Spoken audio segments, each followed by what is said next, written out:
Alright, well, we're back with Spark the Electric Jester, ladies and gentlemen. Since the last time I recorded this, I've went and actually completed Spark's story, so I know what we're in for here, and as such, I'm going to give it a play through. It is slightly... you go through a lot of the same stages as Spark, but the gameplay overall is something different, so might as well give it a shot. As far as beyond that, like Spark's challenge in the hard modes, no. Like, just plain no. We're not gonna bother with any of those. We're just gonna get on with it. This is an alternate world, where things played off differently. Fark's true identity lies somewhere else. This is, however, a perfectly valid outcome. Please just enjoy the ride. See you later. ... More ... Right.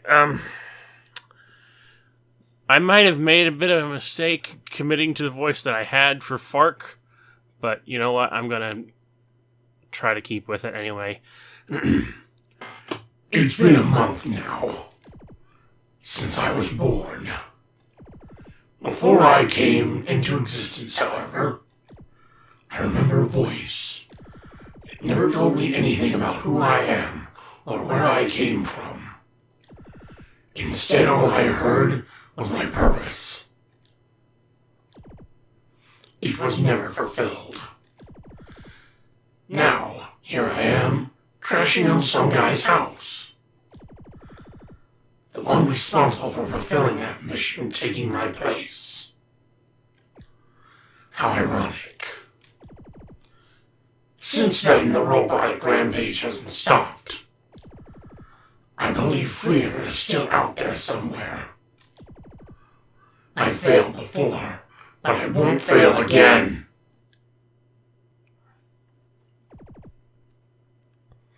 Welcome to Fark's tutorial. You play somewhat differently from Spark. You only take 3 hits. Yeah, that took some getting used to. But you can fully heal yourself by activating your static bar.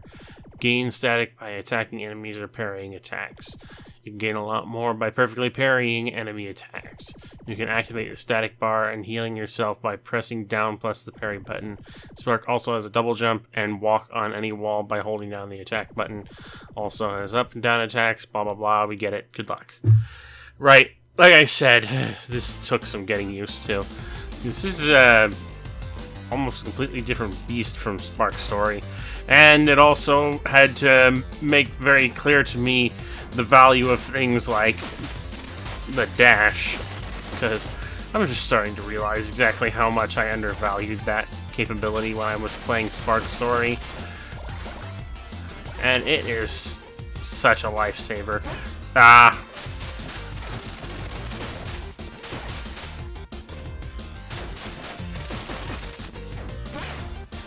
Great.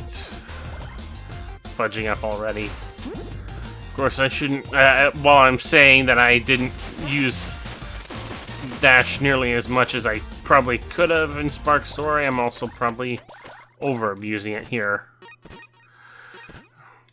And again, because this whole thing takes a lot of getting used to for me, is why I'm glad I didn't try to play it up front, because there's just some things that I hadn't thought I would even need to be using in order to... halfway is because I undervalued them in the first place, and halfway is because I barely understand them as is. Like the parry system. It's fairly self-explanatory. You press the parry button and you'll guard yourself against an attack, and it's all about timing and whatnot. So the better timed your parry is, the better your guard against it is, and the more static you build up as a result. Okay, what the fuck is this? I'm still not 100% sure. Yeah. And after you parry...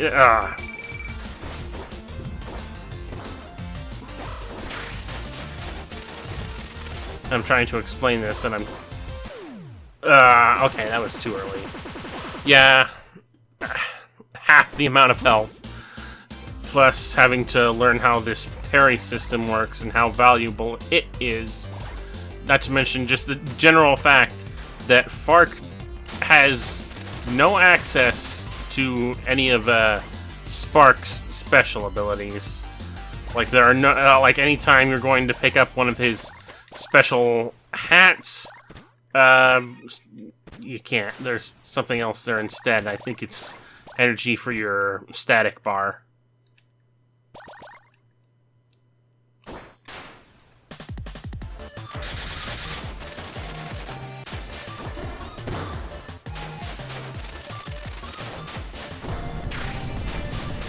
Okay, that's a parry.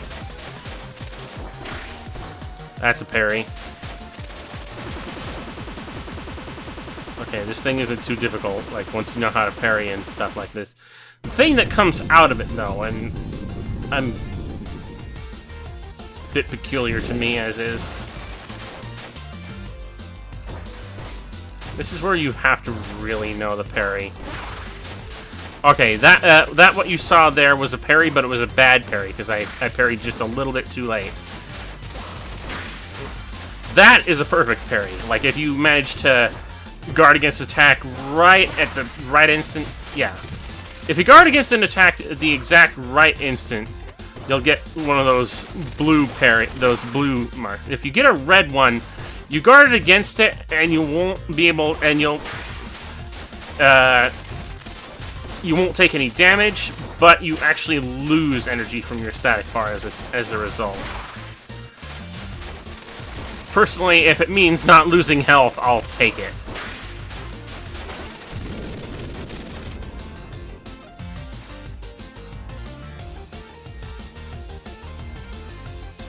Okay, if you get a yellow parry, that means you guarded just before whatever it was hit you.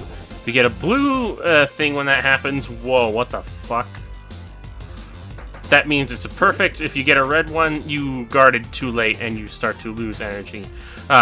These blue things will fill up your static bar.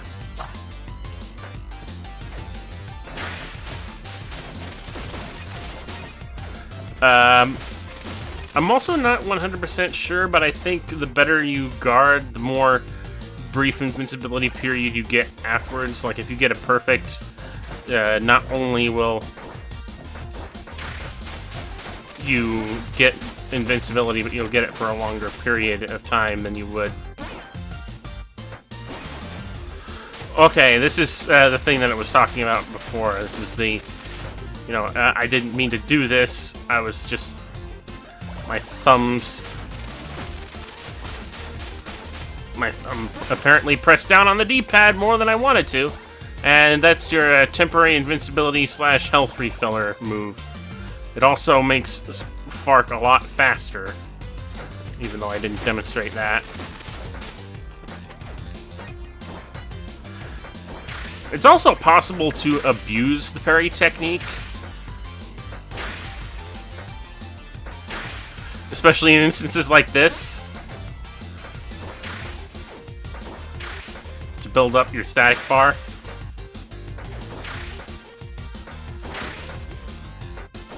I don't know if Mr. Feppard or whoever it was that incorporated this technique had any clue what he was doing by making it like that. I don't know if that was intentional or not, but whatever. Oh, and I will demonstrate this. Since I'm here demonstrating this, I might as well go all the way. Like, if you manage to fill your static bar up all the way,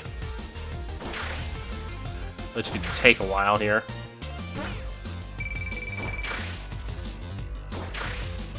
I'm not sure if I want to, because I'm actually completely out of health. If I... right! Full static bar equals Super Fark.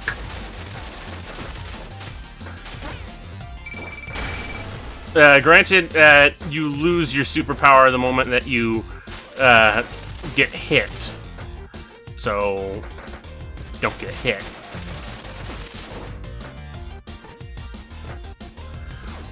But because I'm on such low health and I'm kind of in danger of dying in the instant I do get hit, I can make a choice here. I can either continue to hold on to this superpower for the foreseeable future to take on whatever I want, be a glass cannon basically, or I can trigger the... I can trigger the down parry move in order to get my health back. Like that. See, if I'd used the down parry move, that would have killed me instantly.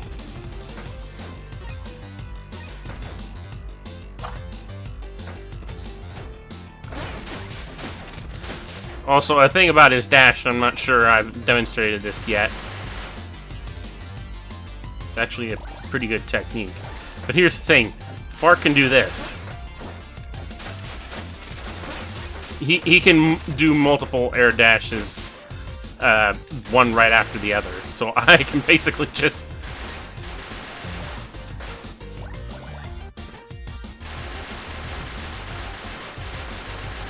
I can essentially fly.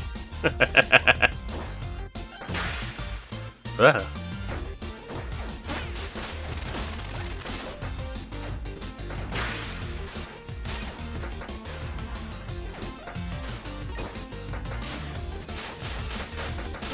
Alright, well, I'm trying to demonstrate a little bit too much. I think I should just get on with it. Ow.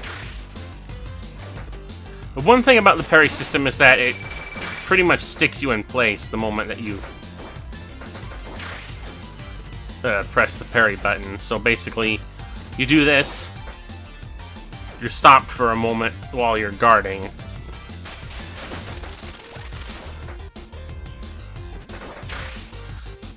At this point, I don't want to...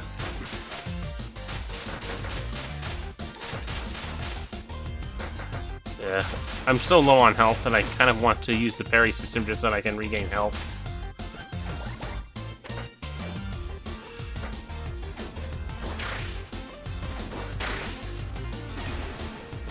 Right. Or I could have jumped over this thing and grabbed the... whatever. That's a waste of parry energy. Static bar energy, whatever.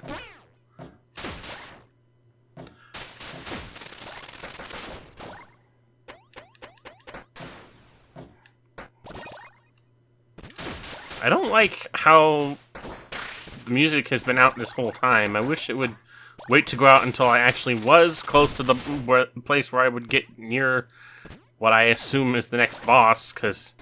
You know, I'm going through this section of level. It's very quiet. It should be... This sort of stuff shouldn't happen until I'm at a boss area. Oh, right.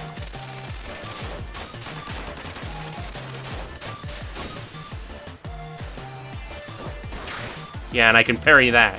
You can parry basically anything as long as you're well and prepared for it.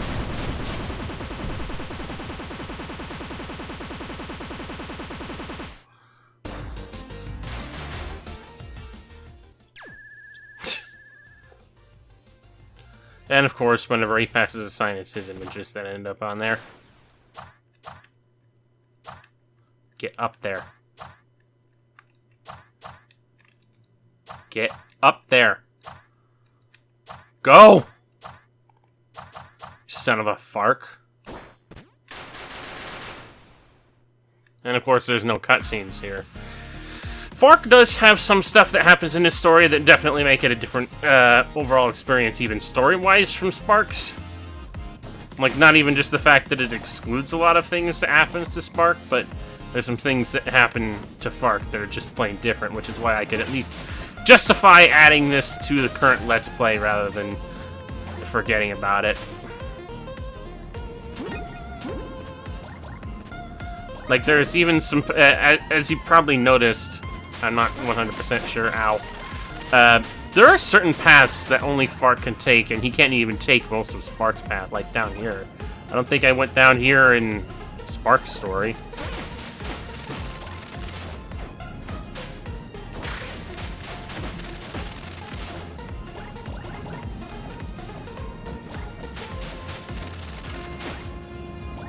So, there's that. A lot of it still feels similar regardless. Ow, you little bastards.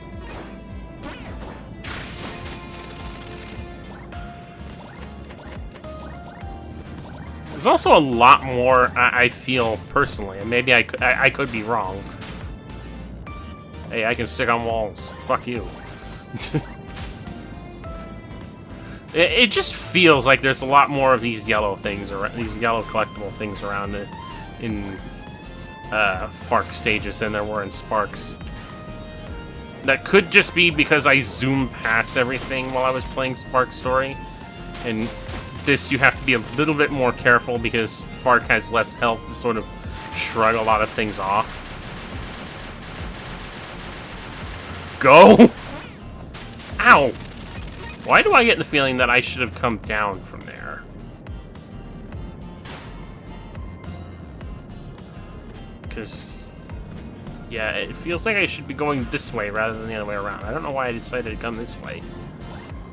Oh, because I went up this way. Well, I should have went down. Yeah, there's one thing I hadn't really thought of regarding the dash ability. I hadn't considered the possibility that it could be used like on downhill slopes to gain some extra momentum.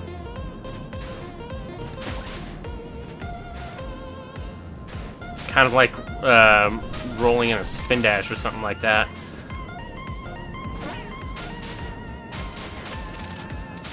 You know, whether Feppard was really trying to make a Sonic game with this, or a Sonic clone with this or not, he certainly considered a lot of techniques and how they could be applied differently. So, you know, I gotta give him more credit than I probably initially had for him.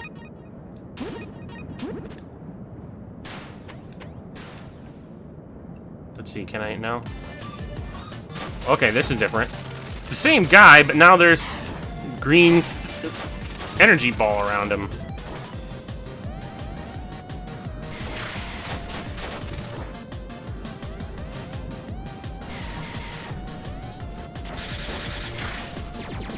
Yeah, let me parry your attacks. You're just making me more powerful.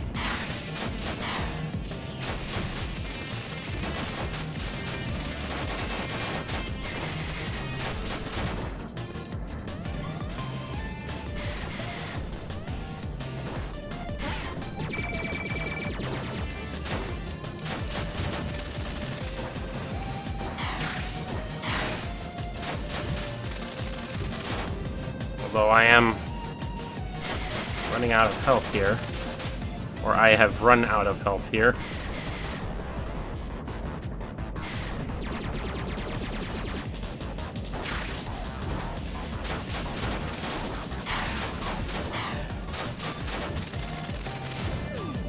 Ah, for crying out loud. It's that green ball that it caught me off guard that time. Alright, well, we'll try that again.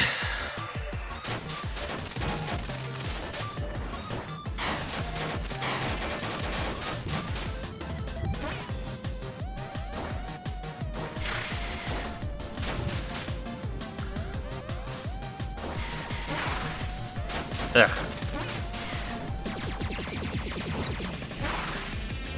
Again, that still counts as when you see that red thing. It still counts as the fact that you've managed to do a parry. It's just because it's a late parry, you don't get any energy. You don't get any static energy for it. You lose static energy. It's just like, well, good job. You managed to parry the attack, but it's too late.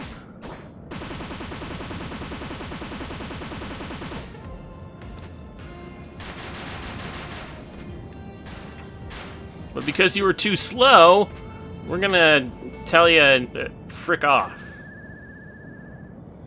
Stage clear.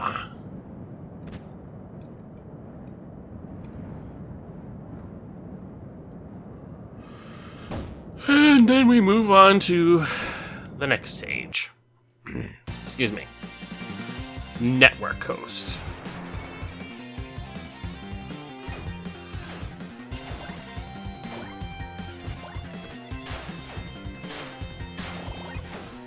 Yeah, going downhill as you're dashing as you're going downhill, or as you're coming down from a loop. Holy smokes!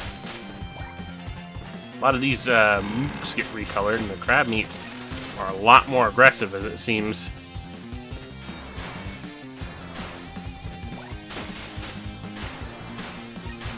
But yeah, dashing on the top of a loop will make you go faster through a loop, as such.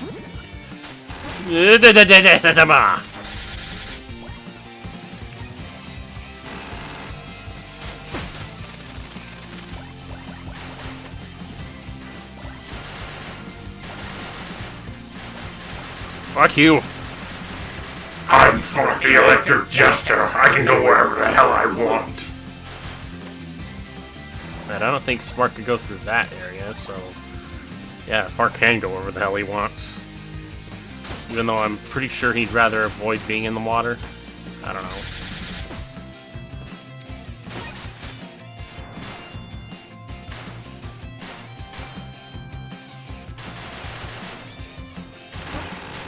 Ow. You know, that's something that I noticed about Spark's capabilities a little bit when I was playing as him during the underwater areas of a given stage. Is that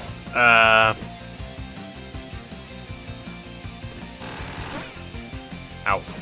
His electrical powers would be improved whenever he went underwater, because, you know, water conducts electricity and all that shit. But with Fark, that doesn't seem to be exactly the case. At least not with the one attack that I was using. Like that one right there.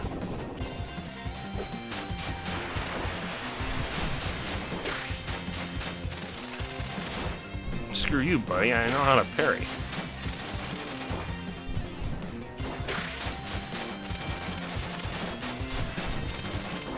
Because of that, you kind of actually suck. Like, I can parry all of your attacks and just keep going. And then down you go. Well, whatever, I'm done. I don't need this. God, future me is gonna be pissed off when he realizes that I'm doing this voice. Whoa. Because if you haven't noticed during the course of this Let's Play, I've been adding a lot of reverb over all the instances where I'm voicing robots.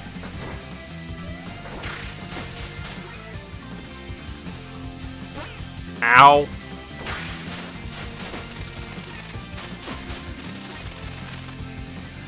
And to be honest, that process has not been nearly as simple or consistent as it could be. That my future self is, you know, he keeps listening back to past me and being like, "Oh, you freaking idiot! Not only do you sound awful every time you do this, but you make me do these things to myself."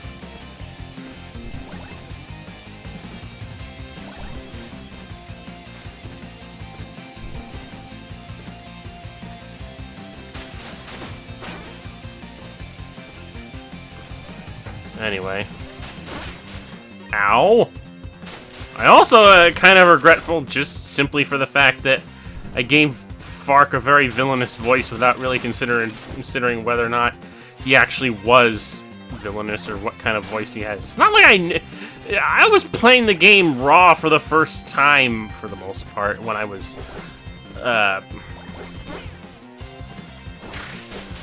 doing the Let's Play, so I didn't know what everybody sounded like. I didn't know what to even begin to expect.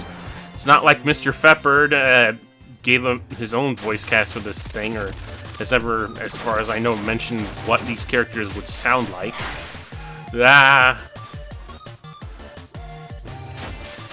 Were he to ever voice them. Okay, I just realized how low on health I am, so it's time to do this.